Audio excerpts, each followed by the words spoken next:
মহাসচিবের আগমন, নারায়ে তাকবীর, বাংলাদেশ বাংলাদেশ। আউযু বিল্লাহি মিনাশ শাইতানির রাজিম, বিসমিল্লাহির রহমানির রহিম। আজকে এই আমার পরম শ্রদ্ধেয় হালিম উলেমা, খতিব, ইমাম, মুয়াজ্জিন সাহেবদের এই সমাবেশে উপস্থিত প্রিয় ভাই ও বোনেরা, আমি দুঃখিত বোন বোধহয় এখানে নাই, ভাইয়েরা এবং আমাদের মুরব্বী যারা এখানে উপস্থিত আছেন তারা, আসসালামু আলাইকুম ওয়া রাহমাতুল্লাহি ওয়া বারাকাতুহু। আমি আপনাদের সকলের কাছেই পরিচিত, অন্তত এই হিসেবে যে আমি আপনাদের এই সন্তান। আমি দীর্ঘকাল এই এলাকায় রাজনীতি করছি এবং আপনাদের প্রত্যেকটা নির্বাচনে আমি অংশ নিয়েছি 1991 সাল থেকে। আমি এখন আমার বয়স প্রায় 80-র কাছাকাছি। এটা বোধহয় আমার শেষ নির্বাচন, আল্লাহ যদি আমাকে কবুল করে তাহলে শেষ নির্বাচন। আমরা আজকে আপনাদের সামনে যে উপস্থিত হয়েছি এর অন্যতম প্রধান কারণ হচ্ছে যে আপনারা সবাই জানেন যে আগামী ফেব্রুয়ারির অর্থাৎ 26শে ফেব্রুয়ারি 12 তারিখে একটি সাধারণ নির্বাচন অনুষ্ঠিত হবে এবং একটি গণভোট অনুষ্ঠিত হবে। এই নির্বাচনে আপনারা নির্ধারণ করবেন, গোটা বাংলাদেশ নির্ধারণ করবে যে আগামী 5 বছরের জন্য এই দেশটি পরিচালনা কারা করবে। এই নির্বাচনটা অত্যন্ত গুরুত্বপূর্ণ এই জন্যে যে আমরা এমন একটা সময় পার হয়েছি যে সময়টা গত 15 বছর ধরে আমাদের এই দেশের সমস্ত প্রতিষ্ঠানগুলোকে ধ্বংস করে দিয়েছিল।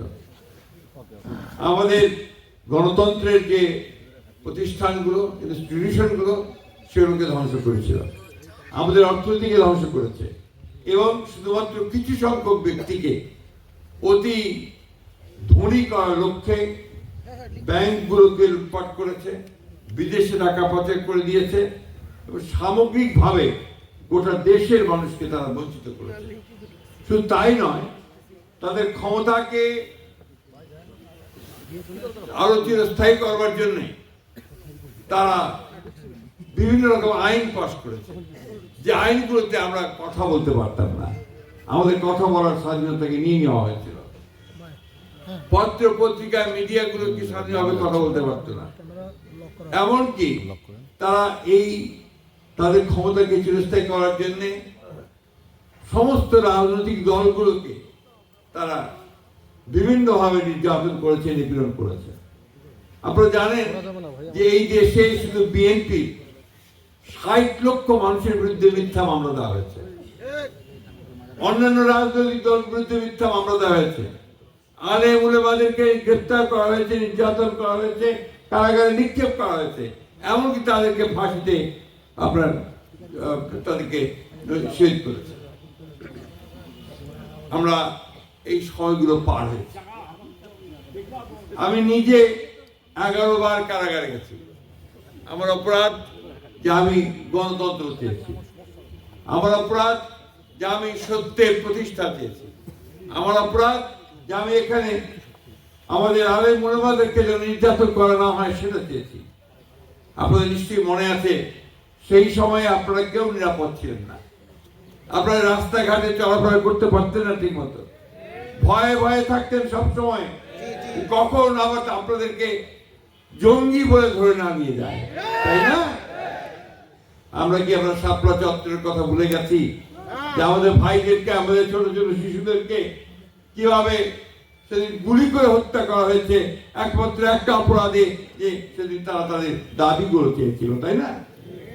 সেই একটা ভয়াবহ অবস্থা, ভয়াবহ পরিস্থিতি আল্লাহর অশেষ রহমতে আমাদের ছাত্র জনগণের আন্দোলনের মধ্য দিয়ে সেই ফ্যাসিস্ট হাসিনাকে দেশ ছেড়ে চলে যেতে হয়েছে, তাই না?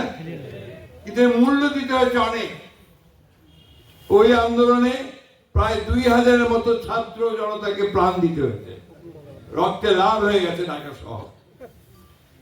আমাদের নেত্রী দেশনেত্রী বেগম খালেদা জিয়া, আপনারা সবাই তাকে জানেন, তাকে মিথ্যা মামলায় কারাগারে 2 বছর আটক করে রাখা হয়েছিল এবং যে ঘরের মধ্যে তাকে রাখা হয়েছিল একটা ছোট্ট, অন্য কোনো কয়েদি আশেপাশে ছিল না, সেখানে ইঁদুর দৌড়াদৌড়ি করতে তাকে সেখানে রাখা হয়েছিল। সেখানে তিনি অসুস্থ হয়ে পড়েন, তা সঠিকভাবে চিকিৎসা করা হয়নি। এরপরে যখন কোভিড হলো তখন তারা তাড়াতাড়ি করে তাকে পিজি হাসপাতালে নিয়ে আসলো। পিজি হাসপাতালে তিনি 2 বছর ছিলেন, আবার পিজি হাসপাতাল থেকে তাকে গৃহবন্দী অবস্থায় বাড়িতে নিয়ে এসে রাখা হলো। 6 বছর কারাবন্দী অবস্থায় ছিলেন। 5ই আগস্টে তিনি মুক্ত হয়েছেন বলে। সেই নেত্রী আজকে এখনো খুব অসুস্থ অবস্থায় তিনি হাসপাতালে আছেন, আপনারা সবাই জানেন। আল্লাহর কাছে আমরা সবাই এই দোয়া করি যে আল্লাহ তাআলা তাকে যেন সুস্থ করেন। কারণ এই নেত্রী তিনি তার সারাটা জীবন তিনি মানুষের অধিকারের জন্য আন্দোলন করেছেন, কথা বলেছেন, কারাগারে গেছেন। আপনাদের নিশ্চয়ই এই কথাটা মনে রাখতে হবে যে আমাদের এই দলের প্রতিষ্ঠাতা শহীদ প্রেসিডেন্ট জিয়াউর রহমান, তিনি প্রথম আমাদের কনস্টিটিউশনের সংবিধানে বিসমিল্লাহির রহমানির রহিম সংযোজন করেছিলেন। তিনি প্রথম এই সংবিধানে আল্লাহর উপর অবিচল আস্থা ও বিশ্বাস রেখে কাজ করতে হবে সেই কথা কিভাবে লিখবো ভাইয়া, আমি তো ভিডিও করতে। আমরা এই কথাগুলো যেন ভুলে না যাই। একটা খারাপ অবস্থা থেকে যখন শেখ মুজিবের আমলে ভিডিও তো কেউ ইসলামের কথা বলতে পারতো না, তারপরে আমাদের এই শহীদ প্রেসিডেন্ট জিয়াউর রহমানের প্রথম মুসলিম উম্মার ব্যাপারে তিনি সামনে এগিয়ে আসেন, মুসলিম উম্মাকে তিনি প্রতিষ্ঠা করার চেষ্টা করেন। তিনি সমস্ত মুসলিম দেশগুলোতে গিয়েছিলেন। আপনারা সবাই জানেন যে আমাদের সেই পবিত্র যে মক্কা শরীফ, সেই মক্কা শরীফে একটা আমাদের যে আপনার নিম গাছ, সেই নিম গাছ আরাফাতে শহীদ প্রেসিডেন্ট জিয়া রহমান সাহেব সেই গাছগুলো যে রোপণ করেছিলেন, সেটা এখন জিয়া গাছ হিসেবে পরিচিত হয়ে যাচ্ছে। আমি 2 বার ওমরা করেছি। আমার কাছে মনে হয়েছে যে শহীদ প্রেসিডেন্ট জিয়া রহমান ওইখানেও এই ইসলামের কাজের জন্য তিনি তার অবদান রেখে গেছেন। এটা হচ্ছে আমাদের দলের, আমাদের সকলের, আমরা ওই পথের প্রতীক। আমাদের সম্পর্কে অনেকে অনেক কথা বলে, ভুল বোঝানোর চেষ্টা করে, কিন্তু আমরা একটা কথা পরিষ্কার করে বলতে চাই যে আমরা এই দেশের 90% মানুষ আমরা মুসলমান। আমাদের ধর্মবোধ, আমাদের কৃষ্টি, আমাদের সংস্কৃতিকে রক্ষা করার জন্য আমরা এখানে সবচেয়ে বেশি ভূমিকা পালন করেছি। আমি ঠাকুরের কথা, রশিদ, আমার ছোট ভাই রশিদ সাহেব শিক্ষক মানুষ এবং উনি একজন বড় আলেম মানুষ, তিনি বলেছেন আমাদের এই ঠাকুরগাঁয়ে আমার পূর্বপুরুষ থেকে সবাই এখানে কিন্তু ইসলাম ধর্ম প্রচার করতেই তারা এসেছিলেন, পূর্বপুরুষেরা।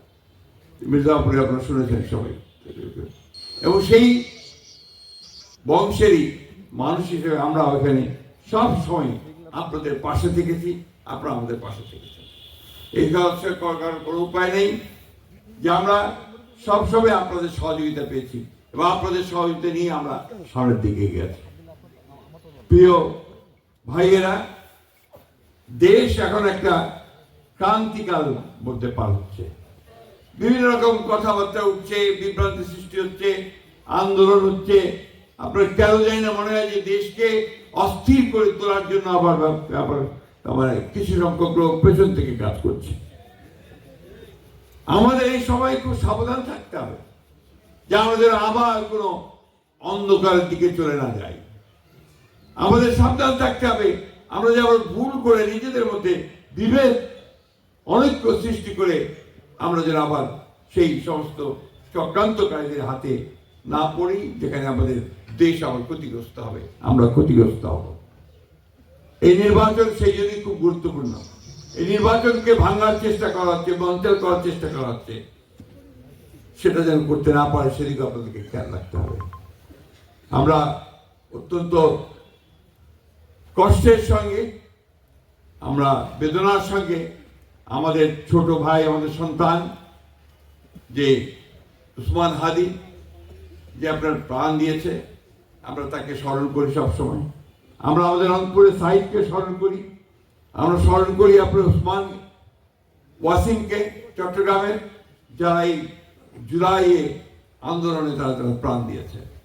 আমরা সব সময় আমাদের সমস্ত 1971 সালে যারা স্বাধীনতা যুদ্ধ করেছিল তাদেরকে আমরা স্মরণ করি, মনে করি। প্রিয় ভাইয়েরা, ঠাকুরগাঁয়ে আমি আপনাদের পরিচিত লোক। আমি সবসময় আসতে পারি না, এটা সত্য কথা। কারণ আমি যে কাজ এখন করি, এই বিএনপির মহাসচিবের দায়িত্ব পাওয়ার পর থেকে আমাকে গোটা দেশের এই আন্দোলনে সংগঠনকে শক্তিশালী করার জন্য আমাকে কাজ করতে হয়।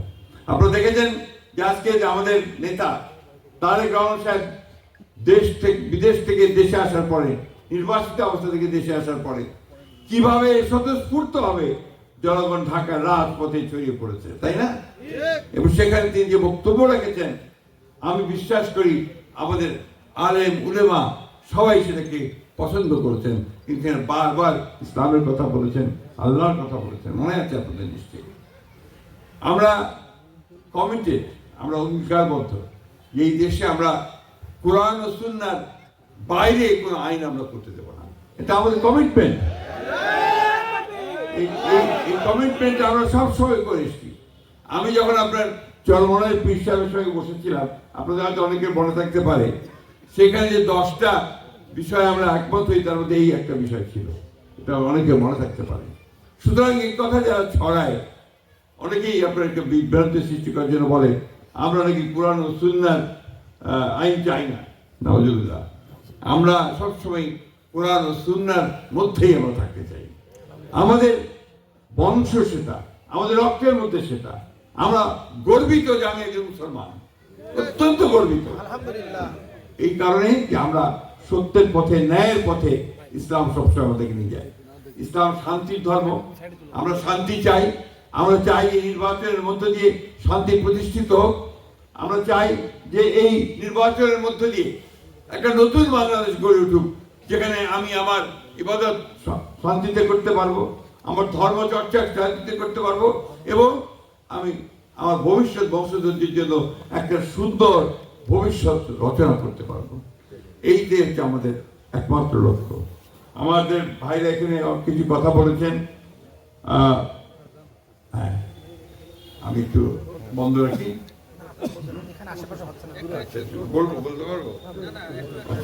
তাহলে আমি যেটা শেষ করে ফেলবো, সেটা হচ্ছে যে এখানে বলেছেন আপনারা এয়ারপোর্টের কথা। ইনশাআল্লাহ আমরা যদি সরকারে যেতে পারি তাহলে অবশ্যই ঠাকুরগাঁওকে পুনরায় চালু করার আমরা ব্যবস্থা করবো। আপনারা মেডিকেল কলেজের কথা বলেছেন, আপনি বিশ্ববিদ্যালয়ের কথা বলেছেন, এগুলো তো আমার দাবি, আপনাদের কেন হবে? এই দাবি তো আমার, এবং এগুলোকে প্রতিষ্ঠা করার জন্য আমরা সারা জীবন কাজ করে এসেছি। ভাই, আমরা আপনাদের সঙ্গে আছি। এই ঠাকুরগাঁওতে যতগুলো স্কুল কলেজ মাদ্রাসা আছে, আমি বিশ্বাস করি তার 90%-এর মধ্যে আমাদের অবদান আছে। আমরা চেষ্টা করেছি, আল্লাহ আমাদের হাত দিয়ে করিয়েছেন। তো এই জন্যে আপনাদের এইটুকু বলতে পারি যে আমি যতক্ষণ জীবিত আছি, আল্লাহ আমার হায়াত রাখবেন, আমি আপনাদের সঙ্গে আছি, আপনাদের যেন কাজ করবো, এখানে যেন ইসলাম ঠিক মতো আপনার বিস্তার লাভ করতে পারে, সেই চেষ্টা আমি অবশ্যই করব। আপনি জানেন বিএনপি একটা পরিকল্পনা নিয়েছে। সেই পরিকল্পনার মধ্যে আছে খতিব ইমাম মুয়াজ্জিন সাহেবগণের সামাজিক মর্যাদা জীবন মান উন্নয়ন। খতিব ইমাম মুয়াজ্জিন সাহেবগণকে মাসিক সম্মানী প্রদান করা হবে বিএনপি ক্ষমতায় আসলে। ধর্মীয় উৎসবে বিশেষ ভাতা প্রদান করা হবে। দক্ষতা উন্নয়নমূলক প্রশিক্ষণের মাধ্যমে বিকল্প কর্মসংস্থান সৃষ্টি করা হবে। 1993 সালে বিএনপি সরকার প্রবর্তিত মসজিদ ভিত্তিক শিশু ও গণশিক্ষা কার্যক্রম সারা দেশে বিস্তৃত করা হবে। ইমাম মুয়াজ্জিন কল্যাণ ট্রাস্টকে প্রকল্প গ্রহণের মাধ্যমে সময়োপযোগী ও শক্তিশালী করা হবে। খতিব ইমাম মুয়াজ্জিন সাহেবগণের সামাজিক ও রাষ্ট্রীয় মর্যাদা বৃদ্ধির উদ্যোগ গ্রহণ করা হবে। অন্যান্য ধর্মের হিন্দু, বৌদ্ধ, খ্রিস্টান ও অন্যান্য উপাসনার প্রধানগণকে মাসিক সম্মানী ও উৎসব ভাতা প্রদান, উপরে বর্ণিত অন্যান্য সুবিধাগুলো তাদের যেন সমারোহ প্রযোজ্য হবে। আমি বক্তব্য বাড়াবো না। আমার শেষ কথা আপনাদের কাছে, আবার কখন দেখা হবে আমি জানি না। আমার এই নির্বাচন শেষ নির্বাচন, বয়স হয়ে গেছে, এখন আর আমার পক্ষে পরে আর নির্বাচন করা সম্ভব হবে কিনা আমি জানি না, হয়তো বা হবে না। আমি আপনাদের কাছে এইটুকু অনুরোধ করতে চাই যে আপনারা যদি মনে করেন যে আমি অতীতে আপনাদের পাশে দাঁড়াতে পেরেছি, আপনাদের কিছু কাজ করতে পেরেছি, এলাকার উন্নয়নের জন্য কাজ করতে পেরেছি, তাহলে আপনারা দয়া করে আমাকে সাহায্য করবেন, সহযোগিতা করবেন, আমার জন্য দোয়া করবেন। আমি ঠাকুরগাঁয়ে একটা কাজ খুব মানে আন্তরিকতার সঙ্গে করার চেষ্টা করেছি। দুটো জিনিস, একটা হচ্ছে আপনার এই দেশের কৃষকদের কৃষি সমস্যার সমাধান করা, যেটা আমি আপনার বরেন্দ্র বহুমুখী প্রকল্প, যেটা বিএমডি বরেন্দ্র, যে ডিপ টিউবওয়েলগুলো বন্ধ ছিল সেগুলোকে চালু করার চেষ্টা করে আজকে তেঁতুলিয়া থেকে রাজশাহী পর্যন্ত বরেন্দ্র একটা খুব বড় একটা প্রতিষ্ঠানে পরিণত হয়েছে। এটা আমি যখন কৃষিমন্ত্রী ছিলাম, প্রতিমন্ত্রী ছিলাম, তখন এই কাজটা আমি করার চেষ্টা করেছি। আলহামদুলিল্লাহ, আল্লাহ রহস্যের আমাদের এই কাজটা এখন গোটা দেশের কৃষকদের পানির সমস্যার অনেকটা সমাধান করেছে। আজকে যে ভুট্টা চাষ করে আমাদের কৃষকরা অনেক উপকার পাচ্ছে, এই প্রকল্পটা আমি যখন কৃষি প্রতিমন্ত্রী ছিলাম এই এলাকায় নিয়ে আসি এবং এই কাজগুলো আমি এই ভুট্টা চাষটা এখানে শুরু করি। ফলে কি হয়েছে দেখেন, এখানে আজকে যে মুরগির ফার্মগুলো গড়ে উঠেছে, এই মুরগির ফার্মগুলোতে আমাদের অনেক মানুষ চাকরি পেয়েছে, আমাদের অনেকে আপনার এখানে ব্যবসা বাণিজ্য করে খাচ্ছে। এটা আমাদের অনেকটা উপকার হয়েছে আমাদের এলাকার মানুষের। আমি চেষ্টা করব, যদি আল্লাহ সেই সুযোগ আমাকে দেন, আমি এলাকাতে মানুষের কর্মসংস্থানের জন্য আমরা কাজ করার চেষ্টা করব। আমরা বিএনপি থেকে বলেছি যে আমরা 18 মাসের মধ্যে আমরা 1 কোটি মানুষকে কর্মসংস্থানের ব্যবস্থা করব। একই সঙ্গে ইনশাআল্লাহ আমরা স্কুল, কলেজ, মাদ্রাসা, মসজিদগুলোকে যেন আমরা উন্নয়ন করতে পারি সেই ব্যবস্থা আমরা গ্রহণ করব। আমি আর বক্তব্য বাড়াবো না, আপনার আজান হচ্ছে, এখনই নামাজের সময় হয়ে যাবে। শুধু এইটুকু বলতে চাই সব শেষে, আপনারা আগামীকাল আমি টাকা দাখিল করব, নমিনেশন পেপার সাবমিট করব আমার এই নির্বাচনের জন্য। আপনারা সবাই আমাকে দোয়া করবেন, আল্লাহ তাআলা যেন আমাকে সাহায্য করেন, সঠিক পথে যেভাবে অতীতে থেকেছি সেভাবে যেন সামনেও সঠিক পথে থাকতে পারি এবং আপনাদের পাশে দাঁড়াতে পারি। আল্লাহ তাআলা যেন সেই তৌফিক আমাকে দান করেন। আপনাদের সকলকে অনেক অনেক আবারও আমি ধন্যবাদ জানাচ্ছি, এখানে কষ্ট করে এসে